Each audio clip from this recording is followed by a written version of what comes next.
ఓం శ్రీ సాయిరామ్. శ్రీమద్ భగవద్గీత 4వ అధ్యాయంలోని 12వ శ్లోకం గురించి ఈరోజు తెలుసుకోబోతున్నాం. సాయిరామ్.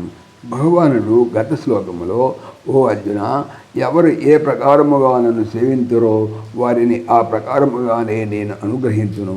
మనుషులు సర్వవిధముల నా మార్గమును అనుసరించుతున్నారు అన్నారు. ఇప్పుడు ఈ శ్లోకంలో, రాబోయే శ్లోకంలో కొందరు ఇతర దేవతలను ఎలా ఉపాసించుతున్నారో చెప్పబడుతున్నది. కాంక్షంతః కర్మణాం సిద్ధిం యజంతః దేవతాః క్షిప్రం హి మానుషే లోకే సిద్ధిర్భవతి కర్మజాం.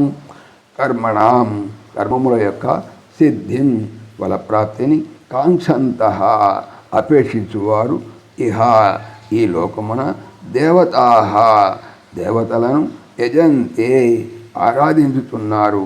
హి ఏలనగా కర్మజ కర్మముల వలన కలిగేటువంటి సిద్ధి ఫలప్రాప్తి మానుషే లోకే మనుష్యలోకమునందు క్షిప్రం శీఘ్రముగా భవతి కలుగుతున్నది.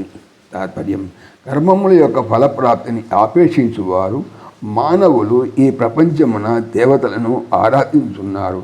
ఎలా అనగా కర్మఫల సిద్ధి ఈ మనుష్యలోకమున శీఘ్రముగా కలుగుతున్నది. సాయిరామ్. ఓం దేవకీ నందనాయ విద్మహే వాసుదేవాయ ధీమహి తన్నః కృష్ణ ప్రచోదయాత్. ఓం సర్వం శ్రీకృష్ణార్పణమస్తు. జై శ్రీకృష్ణ. జై జై శ్రీకృష్ణ. ఆత్మీయులకు మనవి, శ్రీకృష్ణ పరమాత్మ ఈ ఛానల్తో పాటుగా అనంత మహిమల శ్రీ సత్యసాయి అనేటువంటి మరొక యూట్యూబ్ ఛానల్ చేయిస్తున్నారు. దీనికి సంబంధించిన లింకు డిస్క్రిప్షన్లో చూడవచ్చు. జై శ్రీకృష్ణ. జై జై శ్రీకృష్ణ.